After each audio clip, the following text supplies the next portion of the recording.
Welcome to God Encounters. We're so glad you're joining us today. Today, my guest is Scott Benson.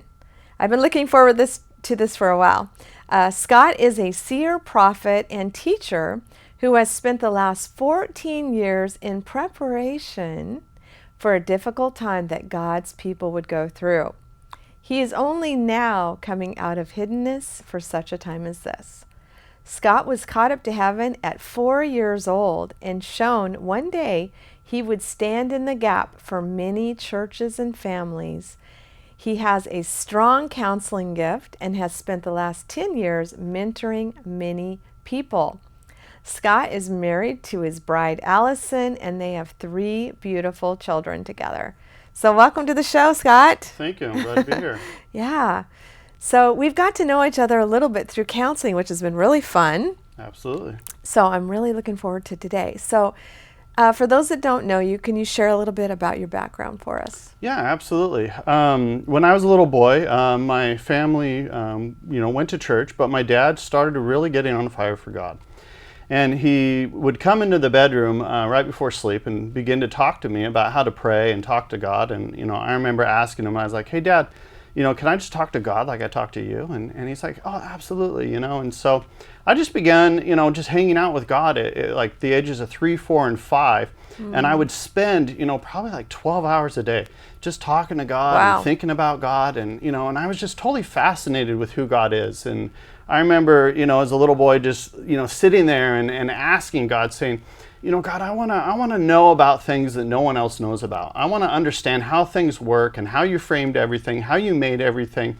And I remember laying there and God gave me this impression in my heart as a little boy that, when I was older, sometime in my 40s, that God would actually, answer that prayer. And, and I remember one time I was at the babysitter's, and the babysitter had somewhere to go. And she decided to take me with her, and she didn't put a seatbelt on me. And a car hit us head on. Oh my. Going probably 45 miles an hour. And when the car hit us, she had a seatbelt on. Everything went into slow motion, and immediately I saw 3 angels sitting up over my shoulder. There was a large one with 2 smaller ones. These are some angels that I've seen off and on really my whole life. And when my body started to fall move toward the dash, and it would have killed me, the angel reached down both his hands and put them in front of my knees, and my knees bounced off of his hands rather than the dash. And then as my body was flying forward and my head was going to bounce off the dash, he then reached down again and put his hand in front of my forehead, and my head bounced off of his hand instead of the dash. Wow. Now the woman who had a seatbelt was knocked unconscious, blood everywhere, probably, got a concussion. It took him probably about 15 minutes to get there. She was unconscious the whole time. I remember the EMTs just kind of looking at me like, no, you had a seatbelt on, right? And I go, no, I didn't have a seatbelt on. And they were checking for the marks of the seatbelt. There were no marks. And they were looking in astonishment. They just couldn't believe, that this had happened. Wow. And, I remember at that time that there would be times where I'd get caught up into the white cloud. And I would just find myself in the white cloud, but there was no one there. I was all alone with God in the white cloud. Huh. And, so I was having all these different encounters. But the greatest one is when I was a little boy was... my parents were driving somewhere, and I remember sitting in the back seat, and I remember this white kind of light that's just kind of a bubble that was around us, and I can remember every detail from this encounter. But my parents were talking, and they were going, hey, I wonder what my sister's going to be when she grows up, and hey, I wonder what Scott's going to be, and they go, oh, maybe we should ask him, and they go, hey, Scott, what do you want to be when you grow up? And I go, I don't know. Can I think about it? And they laugh, and they're like, absolutely, and so I knew exactly what I was going to do. As soon as we got home, I went into my room and I sat down, and I just went into this meditative state that I had developed over the course of time. And immediately I left my body. I was caught up into the white cloud again. And God gave me all these visions that one day I would stand in the gap for many ministries and families. But it was in metaphoric language, and I didn't understand it. And I knew that that no one would really understand it. And so I didn't want to tell anyone because I was really afraid of the laughter. And I wanted to protect what I had as a little Sure. boy. I Yeah. understood that somehow. Yeah. And I remember looking out into the world. I looked to the right after I came back out of the counter, and I looked out into the world in the spirit. And I saw that there was nothing in the world that was what I just saw. You know, and I remember in the moment feeling disheartened because I knew that I would be subjected to suffering in the world, and I would never find my purpose in the you know, through people or in the world or what's out there, that what I saw didn't exist. And so I hid that away, and then it was really within a year or two, my family came under a lot of attack. My dad started taking to some revival meetings, and my parents' marriage fell apart. The whole family faded away from the Lord, and you know, Wow. in my 20s, I wasn't walking with God, and my dad came back to the Lord and was praying for me. He prayed for me for probably about a decade, and was really on fire for God and having a lot of encounters. And I was out there, you know, partying, doing drugs, doing alcohol, just trying to fill this place of misery that was in me that really started at like 5, 6 years old. And at that point in time, when I hit about 29 years old, I was so broken from just not being able to fulfill any of my dreams. I mean, the enemy would just deal me blow after blow after blow, and it was like I just couldn't seem to win. I couldn't seem to get a lucky break. And at 29, I'd so come to the end of myself that I decided that if this is what life was, I was going to take my own life. And then all of a sudden, the Holy Spirit began to talk to me, and it was like, it was in a familiar voice that I always thought was my conscience, but it was actually God with me throughout all that time when I thought I was alone. He was actually there, but I just didn't recognize his voice, and I kind of forgot about those encounters that I had. Wow. And then so that at 29, you know, God began to speak to me over the course of about a 3-month time. And I remember the first month he said to me, Scott, you need to get back to the church, and you need to get your life back in order again. And, you know, that's what he just kept saying, you know, for like a month. Now let me ask you this, because everybody hears differently from the Lord. So how was his voice to you? Was it an impression? Was it an audible voice when he talks to you? How was he speaking to you at that point? You know, at that time it was just, it wasn't a small still voice. It wasn't audible. It was just a knowing. And it was like he just kept repeating himself and keeping it simple. And it was like every day it was the same thing, to the point that I got the impression. And it was very strong upon me. And I knew it was God. Yeah. And, you know, and I knew what he was saying, you know, and he said the first month, you know, you need to get back to church, and you need to get your life in order. And then the next month, the voice continued, you know, like a conversation. And the next month he said, and if you do, everything will always be good. But then the third month he said, but if you don't, nothing will ever be right. And I was in this life or death struggle that was just, I mean, it was just so on me, you know. And I remember I had to work every Sunday, so I couldn't go to church if I wanted to. I had no seniority at work to get Sundays off of work. You had to be there like 5 years. I'd only been there 2 years. And so I really didn't have any hope. And, you know, I remember I tried to get off drugs, and I made it like 2 days. You know, and I fell back in, and I was so disheartened. I was like, you know, I had no ability of myself to do what I was hearing. And I wanted to, but I just didn't know how. And I remember that next day going to work just so disheartened and feeling like, this is it, you know, I'm going to end up probably taking my own life in the next 6 months to a year. I knew it wasn't today, but I knew that I wasn't going to be able to escape it. And then I was working, I was doing appliance repair, going in people's homes. And I go into this home, and I remember as I went in, this guy was in a wheelchair. He had some type of nervous disease, probably at the end of his life. And there were all these pictures on the wall, and some of them were framed, but they were taped up there, and there was hundreds of them. And I didn't really look at them too much as I went in. And I go in, I work on the guy's appliance, and I don't find anything wrong. And I'm explaining all the details of everything that I checked, and you know, the technical specifications, and just really trying to go the extra mile for this guy. And I was, you know, operating in excellence. That's just something that, you know, I've always had, you know, working. And, you know, so I'm explaining to him, and he's just kind of just looking at me, but, you know, listening. And I remember the news channel was on, and it was during the first Iraqi war, and you could hear the news going on. And he just, you know, he just listens, and he says, okay, you know, and then he looks at me and he says, so what do you think about the world today?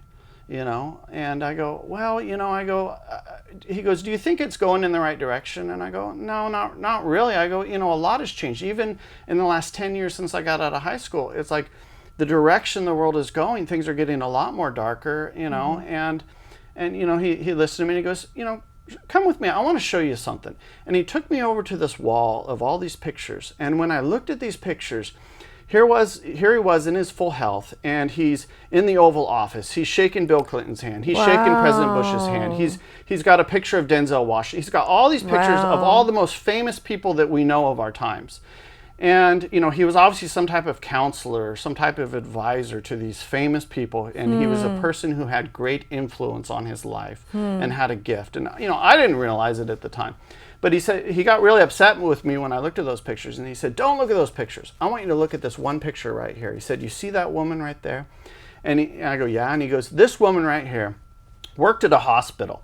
And at that time, there were no children's hospitals. And in her spare time, she would go and she would spend time with children that she knew was going to die. And she would just try to go and enrich their lives before they passed away. Wow. And one day, someone wrote about it in the news, and it came up what hospital that she worked at. And the hospital called her in and said, you know, we don't want to be known as the hospital for dying children. And so if you don't stop, we're going to fire you.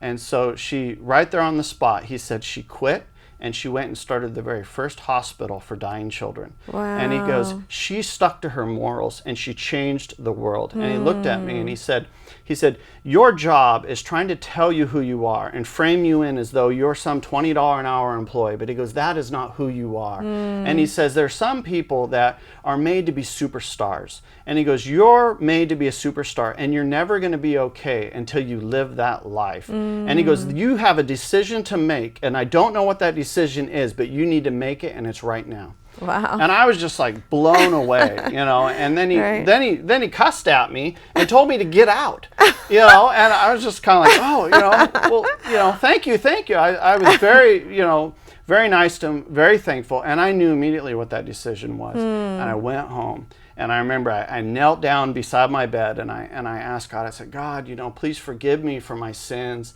I invited him to come back into my heart. And I began to pray and I said, God, if you want me to serve you, you need to get me Sunday off of work. And my dad didn't know anything about this. He'd been praying for me for 10 years. And, you know, so then I just started going to work and I just prayed that simple prayer every night before going to bed. And about 2 weeks later, all of a sudden I got a phone call on a Saturday. And it's my boss. And she goes, oh, hey, by the way, we fired a bunch of people. You now have seniority, and we're giving you Sunday off of work. Wow. And so I call my dad, you know, and he, you know, I tell him what's going on. He's like, oh, you know, come over to the house. Let's talk. And we just talked for like hours. And I told him everything that had been going on in my life and all of the pain and the suffering and the heartache and what God had been saying to me. And there was just this divine favor and this supernatural hunger that came on me, and I just immediately began to spend 5 to 6 hours a night, every minute that I had, just reading the Bible and talking to God and just hanging out with God. And I remember my dad gave me this book. And he gave me this book about a man that, you know, if I said his name, everyone would recognize it. But that he had a similar background as me, and he began to pray, you know, 5, 6, 8, 10, 12 hours a day, and just started getting caught up to heaven and having these encounters. And the minute my dad gave me the book and I read that, immediately I was reminded of the encounter that I forgot at 4 years old when I got caught up to heaven. And it was like a seed that I had hidden away. I'd never told anyone about the encounter my whole life. And it's like the seed unlocked. And I remembered who I was. Nice. And I remembered that I was called to spend immense amounts of time praying and just hanging out with God. And I just began to set myself apart and pray and, you know, spend that time. And I remember about 2 weeks in to, you know, I was believing to get caught up to heaven. And about 2 weeks in, I would just lay there and I would just lay there on my bed and I would just say, God, here I am, you know, I just want to be with you. I just want to know you. And I would just be silent and just wait on God. I wasn't praying for people or asking for things. I was just saying, God, I just want you. Yeah. And I remember, you know, then I got thirsty, and, you know, I had this thought. I was like, I don't know if I should get up. Reverence, I want to wait here. I don't want to go. And I heard this voice. It was an audible voice. And said, no, it's okay. Go ahead and get a drink of water. and I go out, into the house. And it's at nighttime. And I'm there alone. And my room was the only place with the light on. And so the rest of the house was dark. And so I go out. I get a glass of water and I turn around. And when I turn around to go back in my room, I stop dead in my tracks. The room was full of the white cloud, and the kabod of his glory had filled the room and was waiting for me. I had been in there saturated in God's presence. And I just stopped. Here I am, I've only come back to the Lord maybe about 3 months. And I had this thought. And I go, there must be an angel here that has brought the kabod of God's glory and brought the smoke of incense into the room. And then I had this thought, you should ask this angel what his name is. And so I thought, oh, that's a good idea. So just in my heart, I said, what is your name? And, I know you're here. And all of a sudden I heard this voice and he said, my name is Gabriel. And I thought, well, that's a strange name. I've never even heard that name before in my life. And I thought, maybe I should look in the Bible and see if that's, if that's even a biblical name, And so I open up my Bible and it says, the Archangel Gabriel. And I'm just like, I'm not going to tell anyone about this because no one's really going to believe that you can come to God and that quickly come into deep encounters. Yeah. It wasn't modeled. It wasn't talked about. And I knew that, again, that it probably wouldn't be received. And so it doesn't matter. It's about intimacy. It's not, we think sometimes works oriented, like, you have to do these things for God. He just wants your heart, and once you turned off the disobedience and like you said, the favor came, right? Yeah, that's all God asks for is an obedient heart, a yes. And he's there, he Absolutely. just loves you and loves to spend time with you. So that's so beautiful. Keep going. Wow. So anyways, I was like, okay, I thank you for coming, but I'm not praying for you. I'm praying for Jesus Christ, and I'm going back to praying. So thanks for coming, but I'm not here to talk to you. Wow. And so I just went back into waiting, and about 2 weeks later, I got caught up into heaven. Yeah. And when I got caught up, I went into this encounter where I was going into kind of this in-between state where I wasn't asleep, but I wasn't awake. I hate to use the word trance, but it was like a trance-like state where time would disappear. And I was just hanging out with God, and it was like 45 minutes would disappear, and I would come to, and I'd be like, whoa, where have I been? And it wasn't that I had an encounter, when that was happening every time, but I was in that place of meditation when all of a sudden I got caught up, and it was like a dream. And in the dream, there was this hill, and I ascended the hill, and I had this ratty car. And, I was really holding on to a few scriptures that helped me to believe in getting caught up to heaven. One, God is a rewarder of those that diligently seek him. The fervent prayers of a righteous man availeth much. Yes. God is no respecter of persons. Amen. If you seek after God with all your heart, you shall find him. And so I took those scriptures, and that was my basis to believe that I could get caught up to heaven. Scripture says right here that he's going to reward me. Well, also, you're seated with Christ in heavenly places. Absolutely. Ephesians 2:6. That's one of my favorites. So, yeah. So I get caught up, and I remember when I summited the hill, I just had a few scriptures. I didn't really know a lot. I'd never read the Bible, but I had enough scriptures. Though the car was kind of ratty, I didn't have a lot, but it was enough. And I summited the hill, and when I summited the hill, I saw this rainbow appear. And now what's interesting is the rainbow, it was the colors of the rainbow, but the colors did not have an earthly description. It was blue, but it wasn't blue. It was something altogether more than blue. And even saying that it was blue, almost like it doesn't do it justice. It's colors that literally have no earthly description and have such more depth to it than the earthly language can really describe. And then I remember I got immediately then caught up into divine union with Christ, or ecstatic union. And I felt the pleasures of God come upon my body. Yeah. And the right hand of God reached out, and he held me in the palm of his hand, and I was like a baby in his hand. And it was the right hand of God. And I was just kind of like floating, like in the womb, almost like, and just twisting and experiencing ecstatic union in God. And it was like the pleasures that I felt were greater than anything you could ever experience in this world, in this physical realm. Wow. And it really set the hook at that point in time to really just go all in and spend immense amounts of time just praying and pursuing God to just know him. Wow, you're stirring up so much stuff in me. So I just spoke about this on Monday night. I said, has anybody ever felt the pleasure of God? It's unlike anything else that you've ever experienced. And when I did 2 of my music videos in Israel, okay, now I've done music videos, okay, but in Israel, it was like the clouds would part, the sun would shine on me, the birds would come out, and I could feel his pleasure smiling upon me because I'm singing his songs in his land that he gave me to him, right? Yeah, and then coming back from Norway, it was like, that whole trip was a kiss from God.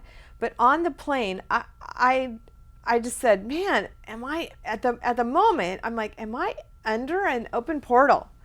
Because it just felt like the love of God, not just the love, but I could feel the pleasure. He was pleased with me. Just the pleasure of God. And I'm thinking, because again, we think we're more works mentality than we realize, right? And I'm thinking, Lord, I didn't do anything for you. I mean, I prayed for a few people here, but I had a blast, you know. It didn't matter. He was saying, I'm pleased. You did the assignment. I'm pleased with you. You know, I've even had dreams where there's a balloon and it says, I'm proud of you, you know, and and at the time I'm like, I haven't done anything for you, right? I feel like I'm on a shelf doing, and he goes, I know. Yeah. I'm proud of you. Yeah, that's right. You know, it's in those times, he wants you to know, it's not what you can do for me. I love your heart, right? The purity of your heart, and that you're still steadfast for me, right? Yeah, that, and then when you were talking about the cloud, so I used to minister in the women's prison. We would go in and do worship. Sometimes I mentored, sometimes I taught, but the main thing was worship. And he would show me, it wasn't huge, but he would show me a cloud in the back of the room, and he'd say, I'm here. You don't pay attention to what's going on out here. Because a lot of times they just want to get out of their cells. They didn't really want to engage. It was an excuse to get out and just write notes or whatever. You know, he says, I'm here. You keep worshiping me. I'm here. And so I'd see that little cloud. It was a little cloud in the back of the room. And I'm like, okay, it's your glory, God. Okay, I'll keep going. You know, so, and sometimes it is. We're singing, I feel like I'm singing to an audience of one. And if we keep that focus, everybody else will follow, right? But it's just keeping that focus. But yeah, I love seeing those things and feeling his tangible presence, and wow. But Gabriel, my goodness, that's crazy. You know, I've heard other people that have had Gabriel show up, and I mean other angels too, of course, but it's amazing that you weren't moved by the angel. You just wanted God and his presence, and man, I'm sure that just made his heart even more in love with you. So, wow. I hate to go from this place, but how do you hear God's voice most? I know he talks to you many ways. How do you hear from him most? Probably there was a transition about 15 years ago where now the main way that I hear from the Lord is in dreams and visions. Yeah. And about 15 years ago, I was moved on by the Holy Spirit to do a 40-day fast. And he said, I want you to fast sugar. I thought, oh, boy, that's easy. You know, it's like, okay, God, you're not asking food. You know, it's just sugar. You know, well, it's like, sugar's in a lot of things. And so, I was like, okay, this is easy. And then he said, okay, I want you to do communion for 40 days. Okay. And I thought, oh, wow, that's different. I never heard of that. Yeah. And so, I get out my Bible and, we read scriptures, and, I go out and I get some bread and different stuff, and really, put myself into it, my wife and I, both of us. And we did communion for the 39 days. And we never felt God's presence during any of those times. It was just kind of flat, I thought, well, this is kind of strange. I'm not, nothing's happening, no encounters. But that all changed on day 39. And, we made it to day 39, and I was awakened at 4 a.m. And when I was awakened at 4 a.m., there was a 100-foot tall angel standing over the top of me. And he had 1 foot on the left of my head and 1 foot on the right of my head. And he appeared as an African-American man wearing a fine black suit. Wow. And he had the most fierce look on his face. and I was just kind of like shocked, and I saw him, and I thought, I'm kind of tired, and I go, I'll be with you in about 40 minutes. I need a little bit longer sleep, and which I know sounds really crazy. So I set my alarm for 40 minutes, went back to sleep, and he waited for me. And because I was in a time or a season where I'd had literally, probably 30, 40, 50 angelic encounters before that, and you kind of get used to it, I hate to say. But, not that I'd ever seen a 100-foot tall angel. Yeah. But at that point in time, there was just this knowing where I knew it was okay. And I knew that he would wait for me because I had understanding that when the angels show up on assignment, they have to wait for you to acknowledge and then to release. And to agree with the purpose of why they're here. And so I got up, and he went out into the front living room, and I saw him, and he was waiting for me on the edge of the property. And I thought, okay, Scripture says we need to test the angels, and so I remember, thinking, okay, I'm going to pray because one, I've never seen an angel that looks like this. This is a fairly major encounter, but I need to be careful. And so I thought, okay, I'm going to bind up any evil spirits, and as I command them to go, I remember that when I would pray like that, I would see little things shooting away from me at times. And so, I knew that, okay, I'm going to see, let's see if he moves. When I bind up and rebuke the devil, let's see if he moves. And so I bind up, rebuke the enemy, command him to go, and he was solid as a rock. And he was just standing there looking at me, and he goes, "You are wise." And then after that, I began to go into encounter, and he began to teach me the Bible. And he began to share with me context that we really don't know where some of these scriptures, what the context, what is going on in the point, in the moment, in the time, and what is the culture. And he began to take me through the Bible, and I literally had to reread the Bible because he began to reveal to me many of the mysteries that are in the Bible that we know will one day be revealed. The book of Daniel that was closed up to the end time. And yes, I understand that really that began to be opened, when Jesus came back and the 12 apostles. But, there's still something there that has been reserved for this time. And from that point in time, that night, every night I have dreams. I've been having dreams every night, anywhere from 1 to 5 dreams for the last 15 years, tens of thousands of dreams. And God will show me stuff that I just don't even understand sometimes. It's really hard for me to keep track because I get so much revelation. I have to try to sort it out. Yeah. So I have to spend a tremendous amount of time in prayer and meditation. Yeah. And God will give me additional visions to help kind of, zero in on everything. And the dreams are in the language of heaven.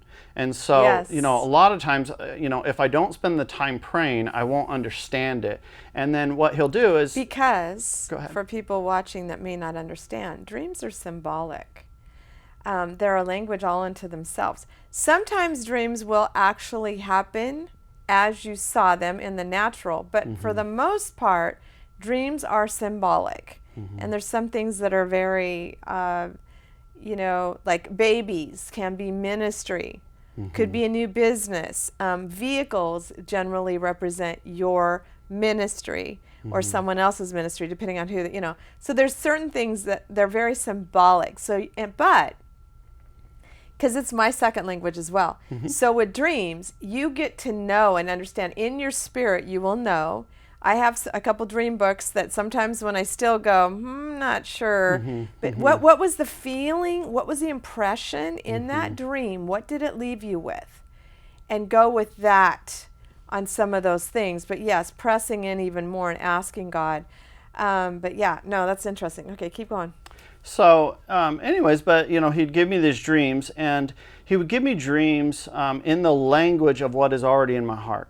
So, he would give me dreams about snowboarding. He'd give me dreams about hunting. He'd give me dreams about trains. And so he fills the content of what is already within you, and then will speak through those things. So you'll think, oh, this is just a pizza dream. No, there will be a prophetic meaning there that if you take the time to turn aside and look, that a lot of those pizza dreams are actually messages from God, and it's an invitation to a deeper place of intimacy. And it also, I believe that the reason why God speaks in mysteries, it also keeps him in control, because it demands the relationship to stay intact for you to do anything with the dreams. And because, the gifts are without repentance. So you could go a wrong way and decide that, okay, you're going to walk away, but you'll still continue to have those dreams. Yeah. The gift that you were given will continue to operate, Yes. but you won't necessarily be able to build the kingdom with it, because you won't have the intimacy and relationship that needed to stay intact to really do what he gave it to you for. Yes. Yes. Yes.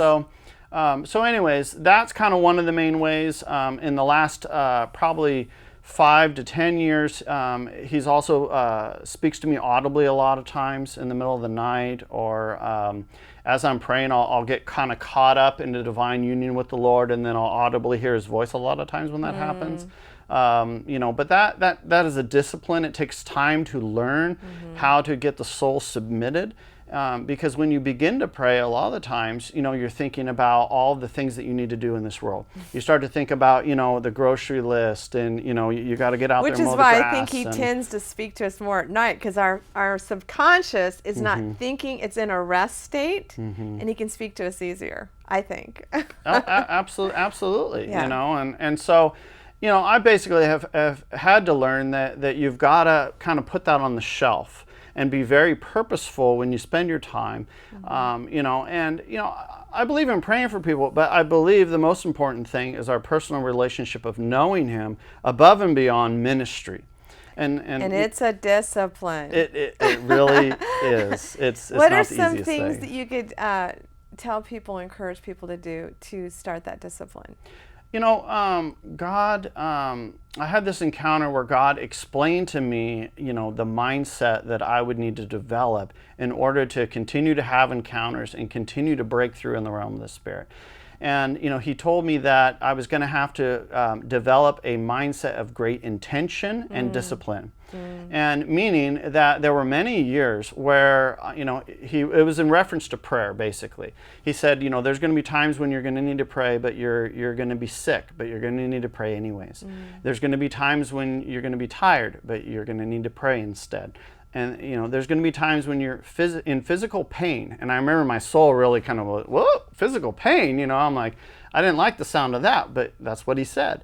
And so he gave me all these scenarios, and all the scenarios were reasons that would try to present themselves as reason to not pray. And so I've had to develop a discipline that, okay, I'm going to spend a certain amount of time praying every day, regardless of what's going on. Whether it's good, whether it's bad, it doesn't matter. So discipline for me is very key to having the type of encounters that I have, because you're not always in a place where you're seeing, angels come in and, right. and you're seeing Jesus and different things. Right. So you've got to have a discipline that's going to carry you through those more dry times that are also important. God's still working. It's just that he's working out maybe some more difficult things in your soul.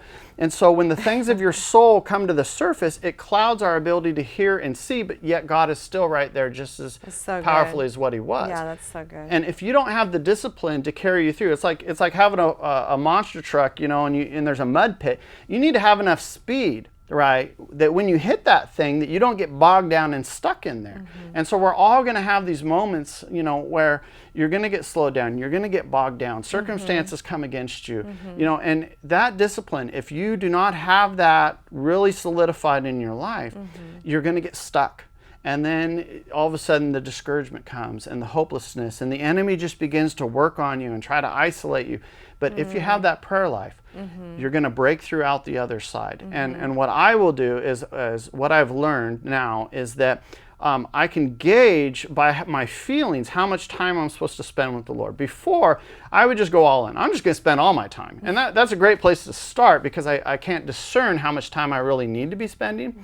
So I would overextend. But when you have a family and children, you can't spend that time. You've got to have that balance, yes, right? Absolutely. Because their needs are very important too. So, yeah, good. That's so good. Wow. What else? God put on my heart to share some encounters about my marriage. And some experiences that we had in the church that I really believe a lot of people have had some similar experiences that I'm going to relate.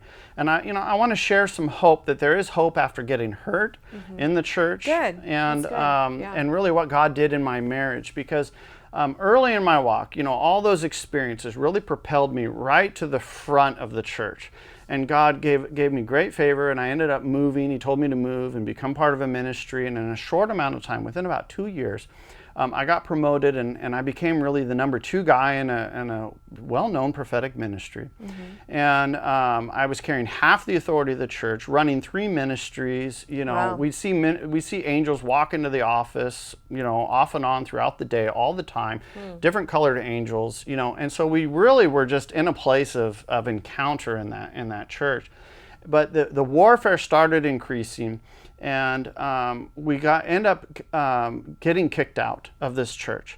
And, I got married, and, I'd only been married about 6 months. Kicked out.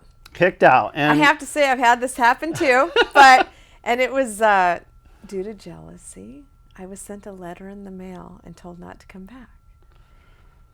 That's and hard. Everybody that prayed with me said jealousy came against you. And it was hard for me to receive but I learned a valuable lesson.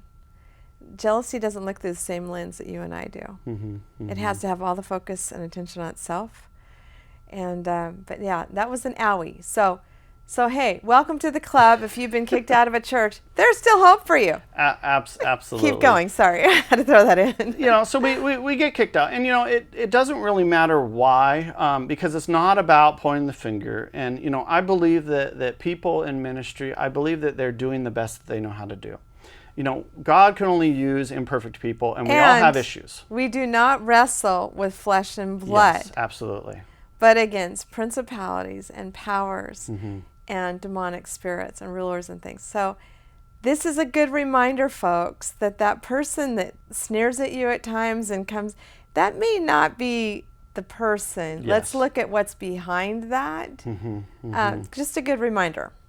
Well, and really, when things started really getting dicey for us is when I proposed to my wife. That's when the warfare came. Wow. And I'd been praying for a godly wife, and I told the Lord, I said, Lord, I don't know what I need, okay, first of all. But I do know the type of walk that I'm going to have with you, God, and I'm coming for everything. And that means the devil's going to come after us with everything that he has. And I need a wife that's going to be willing to work with me through all of the problems and not leave me. Yes. That's the only requirement. That's huge. And how old were you, can I ask? I was 32. Okay. Great. I got married at, 18 the first time. Okay. So we don't really know who we are at that age. It's great that you knew that and had that discipline in your life. I just want to encourage anybody right now that if you're thinking of getting married, wanting to get married, really, really seek the Lord, because I'm telling you, that is going to make all the difference in the call on your life and how you move forward with the call on your life, So right. with the spouse that you choose. Trust me on this. We could go into depth on that. I won't. But I'm so happy to hear that you went to the Lord about it and that you found this wife that you wanted. And yeah, God began to give me dreams, and he gave me about 8 to 12 dreams that I was going to be meeting her. But her identity was hidden in all the dreams. Now, my wife, she clued in a little faster than me, and God was speaking to her, and she got the revelation that she liked me. God told her, he said, honey, you like Scott. And she goes, I do? And then she began to think about the friendship that had been developing between us over the last year, and all of a sudden she awakened and realized that there was a heart connection there that she didn't even realize. God hid it from her. Wow. And it was developing under the surface. And both of us really had a pursuit of I'm just here for God. Okay. Praise God. Now, I knew that I was going to meet my wife at that church before I ever moved, but I was purposeful that no, I'm coming here for you, God. Good. I understand that that's something that's going to happen here, but it's not going to happen because I'm going to try to make it happen. Good. If you want to do that, that's great, but that's going to be in your timing. And meanwhile, I need to keep my heart right before you and keep my focus on you. yes. And so I remember one night, the Lord gave me another dream, and I woke up, and it was like 6 a.m., and I was frustrated. I was just like, God, that's it. I'm going back to sleep. I'm going back into the dream, and this time you're going to tell me who it is. And so I set the alarm, and God honors that, because sometimes he waits for you to get frustrated and you decide. That's good. And you can actually, you can change God's heart and get him to move on your behalf. That's true. And so, I did that, and I went back to sleep. I went back into the dream, and it was the same dream, and this time I saw who it was. Oh. And when I woke up, I go, oh, and then all of a sudden the feelings and the emotions, and all of a sudden I realized, I was like, oh, wow, yeah, I do. Yeah, I do have feelings for her. And, we started dating, and, within 12 days I proposed. It was a quick thing. And so that's what started all the warfare in this church. See, God had already told them that we were going to be getting married. He told the leader of the movement the day that I visited the church, hey, that's, Allie's husband, and he's going to move here. So they knew, but they didn't like the way that God was doing it. And God was telling me, you need to hurry up and marry her, or otherwise the warfare is going to take it out, and you're not going to be able to marry her because of all the warfare that's coming against you guys.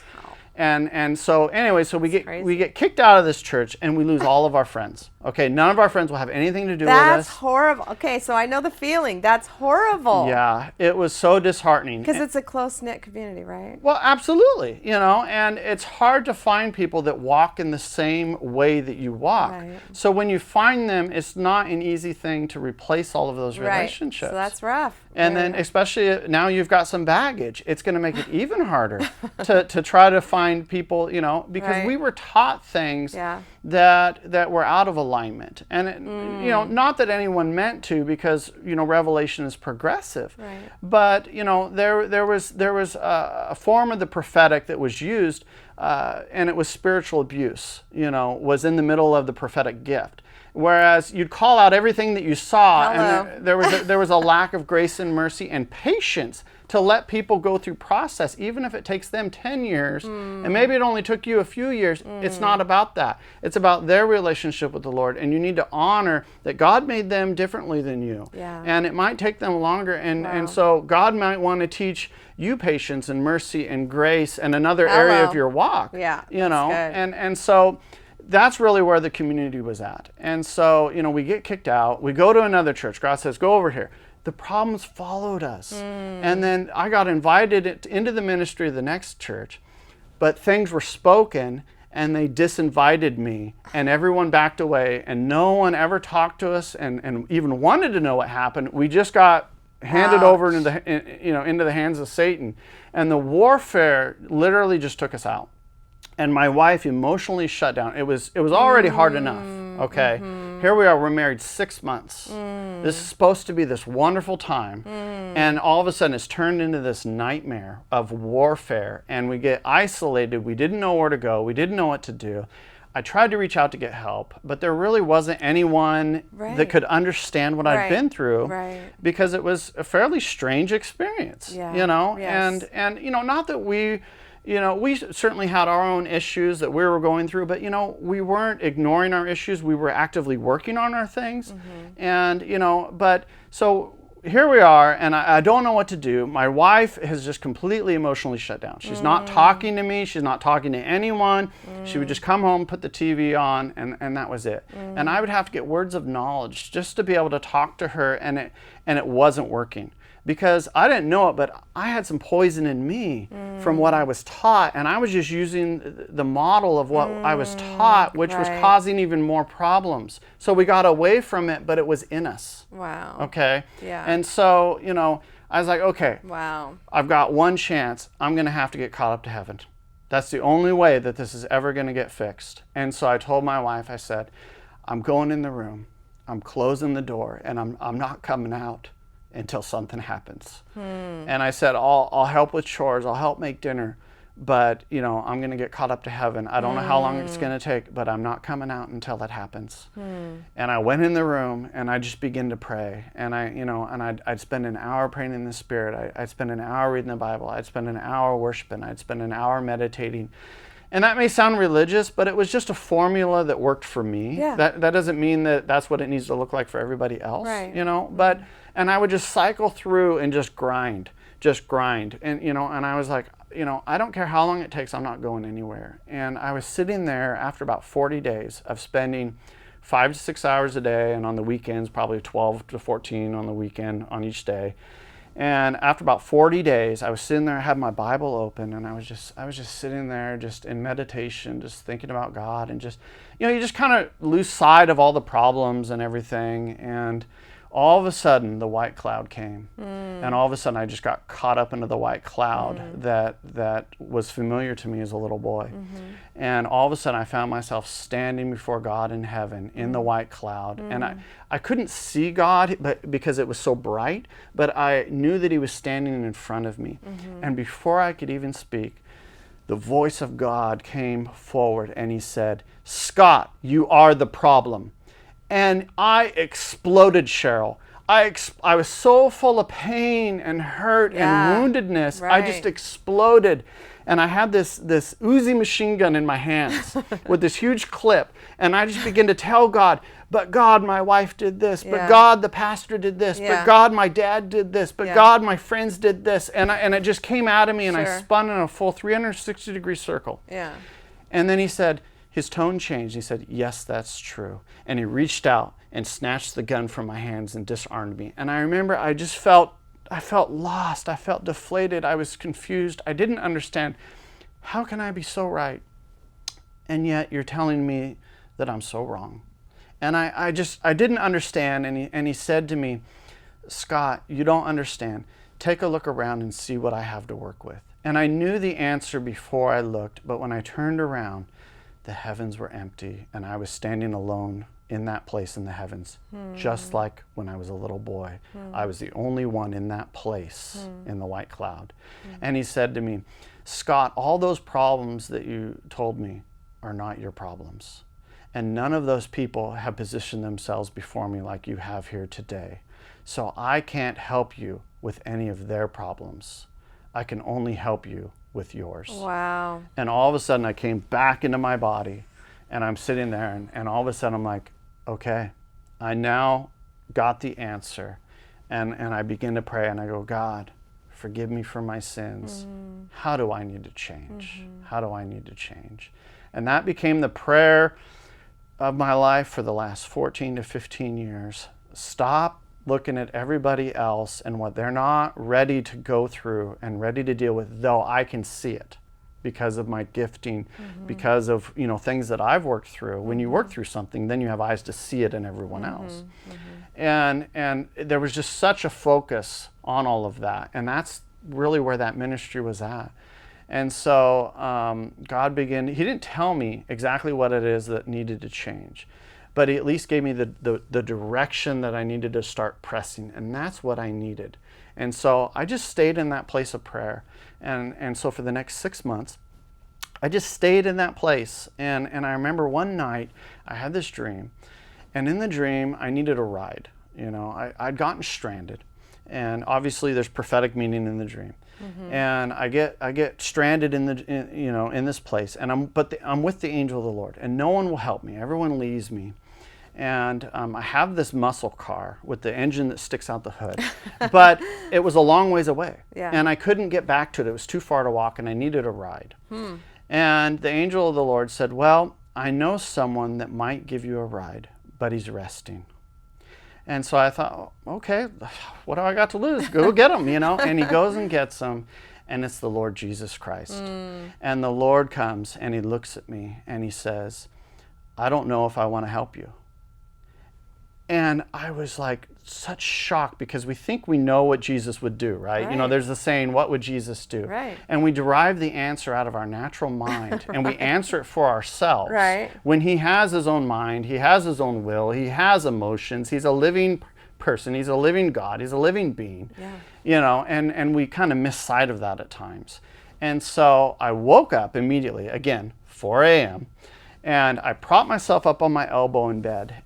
But before I could even think, before my emotions could even go the direction of getting discouraged about what Jesus just told me, which is a natural reaction, immediately God drove into the room in a muscle car next to the bed, eyes wide open. He drives into the room in this late 60s, 70s muscle car, engine sticking out of the hood. The angel of the Lord's riding shotgun. They pull up next to the bed, and God's looking at me, and the angel's leaning past the Lord, looking at me, and I'm sitting there just like in shock, and they're looking at me, and I'm looking at them, and he revs the engine once, and he goes, "Let's go for a ride." Sweet. And so I was just like, man, I'm getting out of bed. There's no resetting my alarm on this one, And so I got up and I went out into the room. And that's when the Lord began to speak to me about the intentional mindset. And he said, "Are you sure you want this?" And, I didn't really know exactly what he was offering. I just wanted God. And I wanted to see the situation that we got into fixed. And I didn't want anyone else to experience that. I knew that there was an injustice there, that the enemy was able to get into church leadership, to get into the current model of church as we know it, and that there's cracks in the foundation that maybe we're not in a place where we've been able to see them. And I have this strong justice thing about me in my heart that I want to see that. I don't care the cost. Yeah. I want God at any cost. Yeah. And I want to see other people be able to experience healing. Yeah. And so I said, "Yeah, God, I want it." And he said, "You don't understand." He goes, "Most people that choose to go after this die before they ever come out the other side. Most die. And if you decide to go, it's going to be all or nothing. And you need to decide right now." And he said to me, "Scott," he goes, "all of the easy calls and all of the medium hard calls have all been accounted for. They've all been taken. I've already found someone to take all of those calls." He said, "The only thing I have left is," he said, "the very best mantles in the heavens, none of them have been picked up. They're all still there. Every one of them is available." And he said, "That's all that I have available that I'm looking for to give." And he said, "If you want one of those, I'll give you one of those. But if you don't get it, I don't have anything else for you." And it really put the burden of the pursuit on me. And it's like, okay, it's easy to look and be like, okay, I don't understand that, or that doesn't fit what I currently believe. But we do know that there's a greater realm of manifestation that maybe we're not currently seeing, but we are moving into.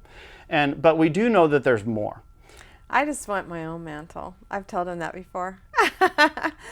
I want my own mantle because I'm unique, right? Absolutely. Our mantles are our gifts interwoven into that. It's the call on your life. It's the assignment on your life that he, there's so many unique things. There were some great mantles in the Bible. I'm not downplaying that at all, but I want my own mantle, and he knows that. And I actually have it. But I believe that. Yeah. Absolutely. Yes. Marv did the painting of it. But anyway, I love it. Yeah, that's cool. So, but out of these encounters, God just gave us the opportunity. Do you want to go on this journey? I'm willing to take you through. But he was warning me about the difficulty of the call, and that most people are not really able to walk it out and make it. And because there's sacrifice in that mantle. Absolutely. There's serving in that mantle. And a lot of people get weary along the way because it's a selfless job, right? And we're not used to that, especially in the United States. We're a little spoiled at times. Yes, absolutely. So there's a lot to the call, Well, and so we just stayed in that place of prayer, and God began to facilitate, "Scott, you need to let me deal with you." And he said, "I want you to leave your wife alone." And he said, "I will heal her in Oregon." And I was like shocked because I didn't know we were going to be moving. And so anyways, God began to strip me down and deal with my heart and reveal the things in my heart. He had us quit our jobs. He had us walk away from old debt that we'd been carrying. We ended up moving in with my in-laws and just prayed for 12 to 14 hours a day for 2 years. And he stripped us down and had to remove a lot of the things that were really hiding a lot of the pain and the woundedness in our hearts.